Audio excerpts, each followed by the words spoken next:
राधे राधे, जय श्री कृष्णा। भक्तों, आप सभी का स्वागत करती हूँ।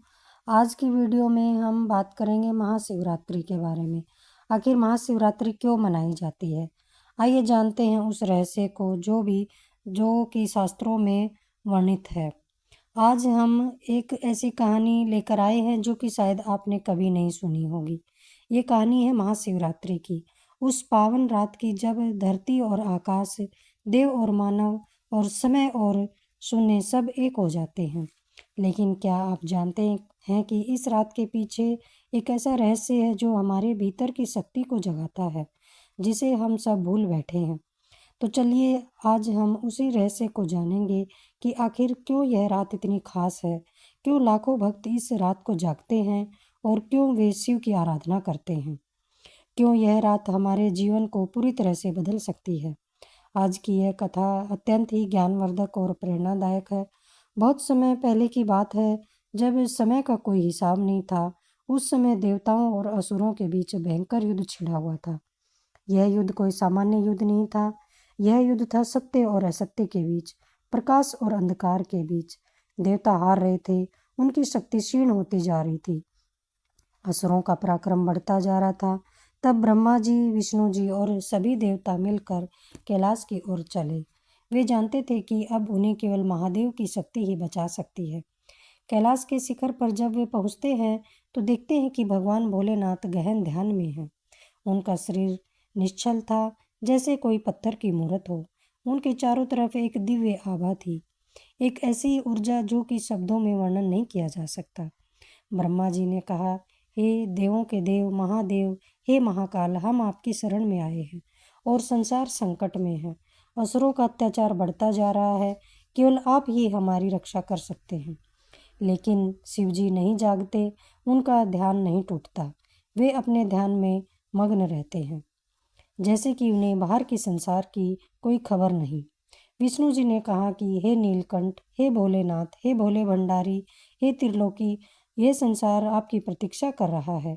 उठिए और धर्म की स्थापना कीजिए। फिर भी शिवजी नहीं जागते हैं।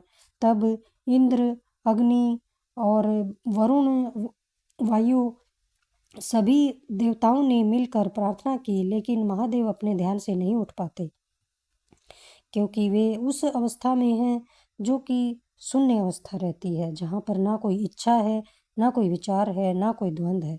तब माता पार्वती आती हैं और वे मुस्कुराती हैं और अपने हाथ को उनके हृदय पर रखती हैं और उनसे प्रार्थना करती हैं कि हे महादेव, अब तो ध्यान से जागिए, संसार संकट में है। तभी भोलेनाथ अपनी आंखें खोलते हैं और देवताओं को वहाँ देखकर वे सब समझ जाते हैं। वे कहते हैं कि इसका समाधान युद्ध नहीं है, उन्हें समुद्र मंथन करना होगा। तभी देवताओं और असुरों के बीच में समुद्र मंथन होता है। समुद्र मंथन में अनेकों रत्न निकलते हैं। उन रत्नों के साथ समुद्र से हलाहल भी बाहर आता है, वह हलाहल जो कि पूरे संसार को नष्ट कर सकता है। तब सभी देवता फिर भोलेनाथ की शरण में जाते हैं और उनसे प्रार्थना करते हैं कि वे इस हलाहल से बचाएं। भोलेनाथ उस हलाहल को अपने कंठ में धारण कर लेते हैं। उस हलाहल को धारण करने से भगवान भोलेनाथ के शरीर का ताप अत्यधिक बढ़ जाता है।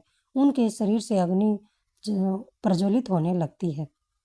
तभी सभी देवता और ब्रह्मा जी बोलते हैं कि उन्हें भोलेनाथ के लिए कुछ करना चाहिए, जिससे कि उन्हें शीतलता मिले। तभी चंद्रमा बोलते हैं कि वे भगवान भोलेनाथ को शीतलता प्रदान करेंगे और उनके शीश पर विराजमान हो जाते हैं। माता गंगा भी अपने जल से उन्हें शीतलता प्रदान करती है। उसके बाद माता पार्वती भगवान भोलेनाथ को ठंडा जल देती हैं और उनके चंदन का लेप करती हैं, जिससे उन्हें ठंडक मिलती है। इसके बाद भगवान भोलेनाथ सामान्य हो जाते हैं और जिस रात्रि को भगवान भोलेनाथ ने विष को अपने कंठ में धारण किया था, वह रात्रि महाशिवरात्रि थी। तभी से महाशिवरात्रि का पर्व मनाया जाने लगा। कुछ लोगों का कहना है कि इस महाशिवरात्रि पर भगवान भोलेनाथ और माँ पार्वती का मिलन हुआ था। उनके मिलन की रात्रि को भी महाशिवरात्रि के रूप में मनाया जाता है। आज की यह वीडियो आप सभी को कैसी लगी, आप सब मुझे कमेंट करके ज़रूर बताएं। अगर अच्छी लगी हो तो वीडियो को शेयर करें, लाइक करें और चैनल को सब्सक्राइब कर लें। राधे राधे।